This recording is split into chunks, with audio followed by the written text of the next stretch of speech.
नमस्कार. तर पिंगा गो पोरी पिंगा या मालिकेच्या आजच्या भागात आपण पाहणार आहोत की तेजाचे आई बाबा जेवण करत असतात. तेव्हा तेजाची आई म्हणते की प्रेरणा खूप छान झालं आहे जेवण. तेव्हा तेजाचे बाबासुद्धा म्हणतात की तुम्ही का नाही बसलात पण आमच्यासोबत जेवायला, सगळे एकत्रच बसलो असतं ना आपण. आणि म्हणतात की तुला सांगतो कितीतरी दिवसातून असं मन आणि पोट तृप्त भरून जेवलं मी. तेव्हा वल्लरी म्हणते की हो मग आमच्या प्रेरणाताईच्या हातचं जेवण असतंच सुंदर. आता तेजाचे बाबा म्हणतात की तुम्ही सगळ्याजणी खूप हुशार आहात, सगळ्याच आपापल्या क्षेत्रात अगदी हुशार आहात, मला तुमचा गर्व आहे. तेव्हा तेजाची आई म्हणते की आणि लहान बाळाला सांभाळायचा कुठलाही अनुभव नसताना तुम्ही सगळ्याजणी मिळून ना राधाला खूप छान सांभाळत आहे. तेव्हा तेजाचे बाबासुद्धा म्हणतात की मुळात या छोट्याशा मुलीला सगळ्यांनी मिळून सांभाळण्याचा जो तुमचा निर्णय आहे ना, खरंच वाखाणण्याजोगा आहे आणि धाडसाचा सुद्धा आहे. काही अनुभव नसताना एवढ्या छोट्याशा बाळाला सांभाळायचं, तेही आपलं करिअर सांभाळून. तेव्हा श्वेता तेजाच्या बाबांना म्हणते की नाही पण काका, हल्ली तेजाच जास्त काळजी घेते बाळाची. तेव्हा वल्लरीसुद्धा म्हणते की हो अगदी खरं आहे, त्या खूप मनापासून सांभाळतात राधाला. तेव्हा तेजाची आई म्हणते की खरंच आमच्या लेकीचा हा गुण आम्हाला माहितीच नव्हता. तर आता यानंतर जेवण झाल्यावर तेजाची आई जेवणाचं ताट किचनमध्ये ठेवायला निघते. तेव्हा वल्लरी आणि प्रेरणा तेजाच्या आईला थांबवत म्हणायला लागतात की नाही नाही काकू, तुम्ही कशाला उगाच करताय, आम्ही आहोत ना. असं म्हणून ते तेजाच्या आईच्या हातातून जेवणाचं ताट घ्यायला लागतात आणि त्यातच तेजाच्या आईच्या हातातून ताट खाली पडतं. तेव्हा तेजा खूप रागाने तिच्या आईकडे बघायला लागते आणि म्हणते की तुला काय गरज होती ग हे सगळं करायची, कशाला मध्ये मध्ये लुडबुड करत होतीस. ती प्रेरणा म्हणत होती ना की ती करेल म्हणून, मग कशाला करायला गेलीस. तेव्हा वल्लरी तेजाला समजावत म्हणते की तेजाताई एवढं काहीच नाही झालं, चुकून पडलं ग ताट. आता प्रेरणा तेजाच्या आईला किचनमध्ये घेऊन येते आणि म्हणते की तुम्ही नका टेन्शन घेऊ, एवढं काही नाही झालं. तितक्यात आता प्रेरणाला तिच्या आईचा फोन येतो. तेव्हा प्रेरणा फोन उचलते. तर प्रेरणाची आई प्रेरणाला म्हणते की प्रेरणा, इथे तासाभरापूर्वी खूप मोठं वादळ आलं आहे आणि आपल्या घराचं छप्पर उडून गेलं आहे. तेव्हा प्रेरणा खूप शॉक होऊन विचारते की काय. तेव्हा प्रेरणाची आई म्हणते की तू लवकर ये गं बाई, तुझा बाप काही कामाचा नाही आहे, माझ्या एकटीच्याने काही होणार नाही बघ हे. तेव्हा प्रेरणा खूप टेन्शनमध्ये येते आणि म्हणते की आई अगं आत्ता माझं टिफिन. तेव्हा प्रेरणाची आई म्हणते की आता मुहूर्त काढतेस की काय, लवकर ये, मिळेल त्या गाडीने. असं म्हणून प्रेरणाची आई फोन ठेवून देते. आता सर्वजण प्रेरणाला असं टेन्शनमध्ये बघून प्रेरणाकडे बघायला लागतात आणि विचारायला लागतात की काय झालं आहे. तेव्हा प्रेरणा सांगते की आईचा फोन आला होता, तिकडे गावी वादळ आले त्यामुळे छप्पर उडले घराचं, तिने मला ताबडतोब बोलवलं. यावर तेजाची आई म्हणते की बाळा तुला लगेचच निघायला हवं मग. तेव्हा तेजाचे बाबासुद्धा म्हणतात की हो तू आत्ताच निघ आणि हे बघ तुला काही लागणार असेल ना तर अगदी मन मोकळेपणाने सांग बाळा, अजिबात लाजू नकोस. तेव्हा प्रेरणा टेन्शनमध्ये येत म्हणते की नाही जायला तर हवंच मला, पण माझ्या टिफिनचं काय करू. यावर वल्लरी म्हणते की तुम्ही नका काळजी करू डब्यांची, काय ते आम्ही सगळं बघून घेतो, आम्ही आहोत नाही ते, तुम्ही जा पॅकिंग करून घ्या पटकन. तेव्हा मिठूसुद्धा म्हणते की नको काळजी करू, आम्ही करू मॅनेज, तू जा.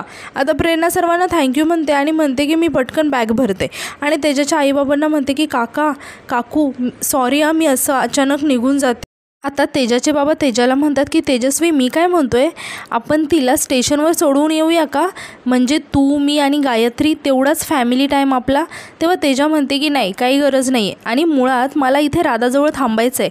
तेव्हा वल्लरी म्हणते की तेजाताई अहो असं नाही का म्हणताय, आम्ही आहोत ना इकडे राधाची काळजी घ्यायला, इतक्या दिवसांनी आलेत काकू, जा ना त्यानिमित्ताने तुम्ही एकत्र वेळ घालवाल. तेव्हा तेजा वैतागत म्हणते की अगं वल्लरी हे बघ. तेव्हा सर्वजणी तेजाला आग्रह करायला लागतात की जा. तेव्हा तेजा तिच्या आईबाबांसोबत बाहेर जायला तयार होते. तर आता यानंतर आपण पाहतो की तेजा आणि तिच्या आईबाबा तिघेजण बोलत असतात. आता तेजाची आई तेजाला विचारते की तेजस्वी प्रेरणाला घरी पोहोचायला किती वेळ लागेल ग. तेव्हा तेजा तिच्या आईला म्हणते की ती पोहोचली ना घरी की कळवेल ती, आणि तुम्ही हे जे वागला आहात ना ते अजिबात मला आवडलेलं नाही आहे, न सांगता काय येता ही कुठली पद्धत आहे. तेव्हा तेजाचे बाबा तिला म्हणतात की तेजस्वी आम्ही सकाळपासून तुला बोलण्याचा प्रयत्न करतोय पण तू एकही शब्द बोलत नाही आहेस आमच्याशी, म्हणून ही संधी साधली मी आणि तुला आणि हिला एकत्र घेऊन आलो. त्या प्रेरणाला सोडवायला म्हणून. अगं बाळा, तुझी काळजी वाटते म्हणून तर आलो ना आम्ही इथंपर्यंत. तेव्हा तेजा तिच्या बाबांना म्हणते की प्लीज तू तर हे बोलूच नकोस, मला माहिती आहे तुला किती काळजी वाटते माझी. तेव्हा तेजाची आई म्हणते की प्लीज असं बोलू नको ना गं तेजस्वी. अगं तुला विचारून भेटायचं म्हटलं ना तर तू नाहीच म्हणतेस, म्हणून तुला असं न सांगता आम्ही डायरेक्टली भेटायला आलो. अगं बाळा, कशी आहेस, छान आहेस ना, हेच बघायला आलो आहे ना आम्ही. प्लीज तू आम्हाला थोडंसं समजून घे ना. तेव्हा तेजा हसायला लागते. तर आता इकडे आपण पाहतो की मिठ्ठू श्वेता आणि वल्लरीला प्रेरणाचा मेसेज दाखवत म्हणते की प्रेरणादीचा मेसेज आला आहे की ती गाडीत बसली. तेव्हा श्वेता म्हणते की बसली का, बरं झालं. पण आपल्या तेजाचं काय गं, काय म्हणायचं तिच्या या अशा वागण्याला, मला जरा विचित्रच वाटलं गं. तेव्हा मिठू म्हणते की हो ना, एवढ्या दिवसानंतर तिचे आई बाबा आले पण तिच्या चेहऱ्यावर काहीच आनंद नव्हता. म्हणजे बघ ना, मला असं वाटलं की तिची आई आल्यानंतर ती जाईल आणि तिला मिठी मारेल, राधाची ओळख करून देईल, पण काहीच नाही. तेव्हा श्वेता म्हणते की पण इतक्या वर्षात तर तिच्या आई बाबा कुठे होते, आपण इतकी वर्ष इथे राहतो एकत्र, काहीतरी नक्कीच आहे बघ. तेव्हा मिठू म्हणते की हो, पण आत्ताच बिनसले की आधीपासूनच बिनसले काय माहिती. यावर श्वेता म्हणते की आधीपासूनच बिनसलं असेल ना गं, कारण तिच्या बोलण्यात कधी आईबाबांचं नाव आलंच नाही. तेव्हा मिठू म्हणते की हो, पण तसं ते मला चांगले वाटले गं.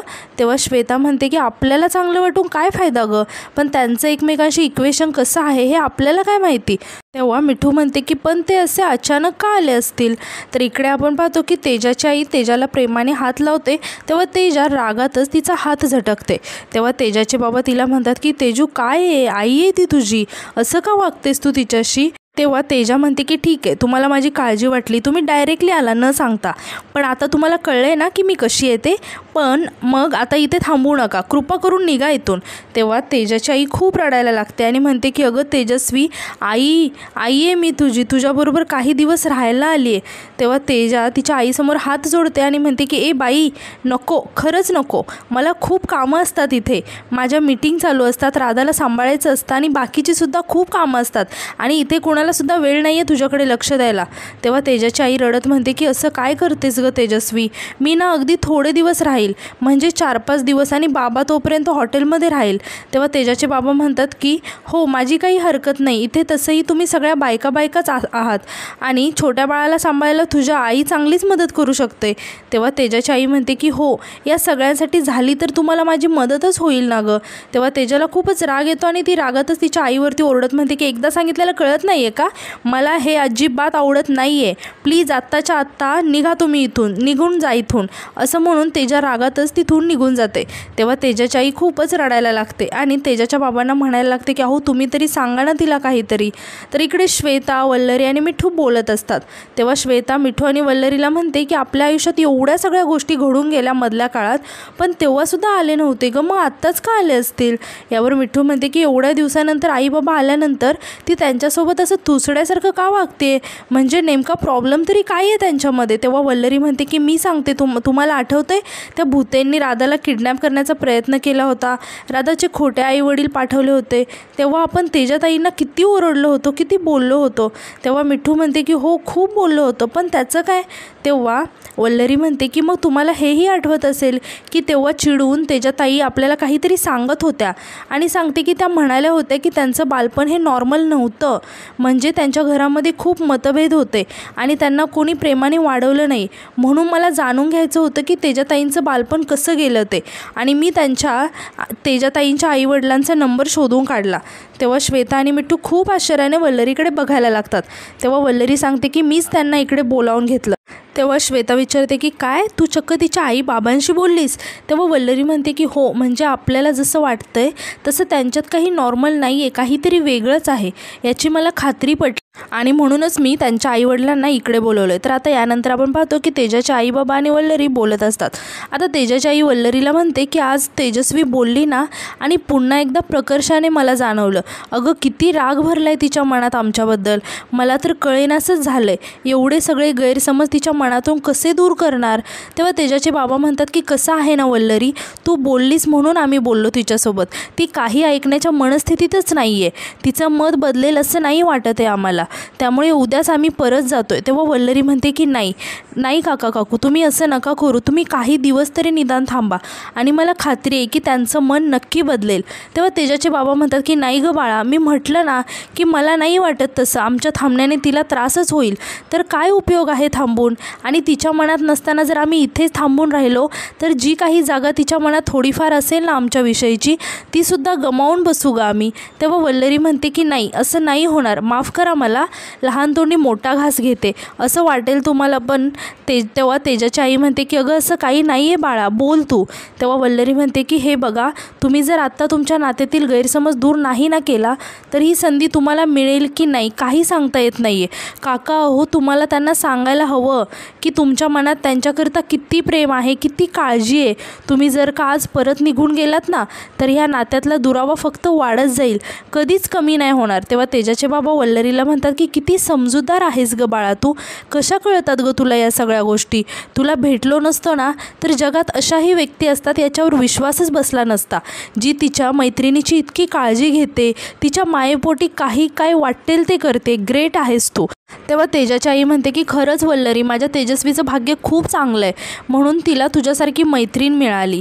पण मला एक सांग वल्लरी, आमचं आणि तेजस्वीचं रिलेशन कसं आहे याचं बाकी कुणाला काही कल्पना नाही आहे का. तेव्हा वल्लरी म्हणते की नाही नाही, मी यातलं कुणालाही काहीच नाही सांगितलं. मला असं वाटलं की या सगळ्या गोष्टी तेजाताईंकडूनच त्यांना समजायला हव्या. तेव्हा तेजाची आई वल्लरीचा हात हातात घेत वल्लरीला म्हणते की वल्लरी बाळा, खरंच खूप समजूतदार आहेस गं तू. तर आता यानंतर रात्री आपण पाहतो की तेजा झोपलेले असते. तेव्हा तिथे तेजाची आई येते आणि तेजाजवळ बसत तिच्या डोक्यावरून प्रेमाने हात फिरवायला लागते. तर इकडे वल्लरी राधाला खेळवत असते आणि तिला म्हणते की काय झालं, झोपायचं नाही आहे का तुला. इकडे बघ तेजा माऊ झोपलीसुद्धा, तू कधी झोपणार. तर इकडे तेजाची आई खूप प्रेमाने तिच्याकडे बघत असते आणि वल्लरीला म्हणते की लहानपणीसुद्धा ना ही अशीच खूप गाढ झोपायची, पण तेव्हा ही खूप हट्टी होती. तेव्हा वल्लरी म्हणते की तेव्हा काय, आत्तासुद्धा तेवढ्याच हट्टी आहेत त्या. आता तेजाला अचानक जाग येते आणि तिचं लक्ष तिच्या आईकडे जातं आणि तेजा खूप रागाने तिच्या आईकडे बघायला लागते आणि जोरात आईचा हात झटकते. तेव्हा तेजाची आई खूपच घाबरते आणि तेजापासून थोडंसं लांब उठून उभी राहते. तेव्हा आता तेजा तिच्या आईला काहीतरी बोलणार तितक्यात तिचं लक्ष जातं वल्लरीकडे आणि तेजा अचानक शांत होते आणि रागातच तिच्या आईकडे बघायला लागते आणि म्हणते की झोप आता तू, आपण उद्या सकाळी बोलूया. तेव्हा तेजाची आई म्हणते की हो तू झोप शांतपणे बाळा, मी जाते बाहेर. असं म्हणून तेजाची आई तिथून निघून जाते. आता वल्लरी तेजाला म्हणते की हे बरोबर नाही केलं तुम्ही, असं म्हणून वल्लरीसुद्धा तिथून निघून जाते. तर दुसऱ्या दिवशी सकाळी आपण पाहतो की तेजा तिच्या ऑफिसचं काम करत बसलेले असते. तेव्हा तिथे मिठू येते आणि जोरात तेजाला गुड मॉर्निंग म्हणते. तेव्हा तेजा मिठूला खुणावूनच शांत बसायला सांगते आणि म्हणते की राधा झोपली आहे. आता मिठू आश्चर्याने तेजाकडे बघायला लागते आणि हळूच विचारते की काय करतेस एवढं. तेव्हा तेजा सांगते की राधासाठी मी एक महत्त्वाचा डिसिजन घेतला आहे. तेव्हा मिठू खूप आश्चर्याने तेजाकडे बघायला लागते आणि आजचा भाग इथे संपतो. धन्यवाद.